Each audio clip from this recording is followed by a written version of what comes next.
I'm Paul Mato. I'm the photography instructor at ArtsConnect. Well, we're going through some challenging times right now and can't offer in-person classes.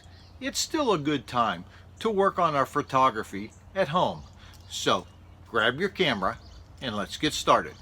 Look at the mode dial at the top of your camera and see what mode you're taking pictures in.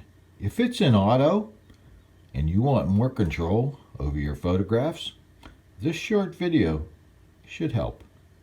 Auto mode allows your camera to set the shutter speed. That's how fast the shutter is opening and closing. It chooses the aperture. That's the size of the lens opening. And it also chooses ISO. That's the sensitivity of the camera sensor. So basically, it's turning your expensive DSLR into a point-and-shoot camera. Shutter speed, aperture, ISO all work together. By adjusting one, it affects the other two. Let's say you want to control the action or motion in your image. That's when you would use shutter priority. If you want to stop or freeze the action, we would use a high shutter speed, let's say 250th to 1,000th of a second. If you want the action to blur and not freeze, then you would use a slow shutter speed, a 30th to 1 second. It all depends on how fast the subject is moving, so you may have to experiment a little. Take your camera out of auto mode and put it in shutter priority and adjust the shutter speed to get your desired effect. The camera will then adjust your aperture and ISO.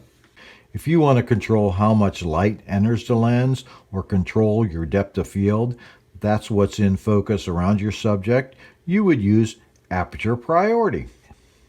Example, if I'm taking a picture of a flower, a person, or an animal, and I want to have the background out of focus to kind of separate the subject from the background, I would use an aperture of, say, 2.8 or f4. Now, if I'm taking a landscape photo or a photo on vacation and I want to have the whole scene in focus, I would use an aperture of f8 or f16. Again, set your mode dial to aperture priority and then adjust your lens opening for your desired effect, and your camera will then adjust the shutter speed and the ISO.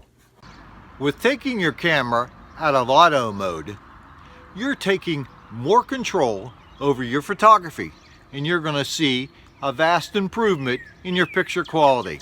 So go out, experiment, and have some fun.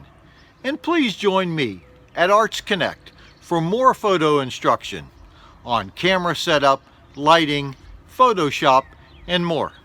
Thank you.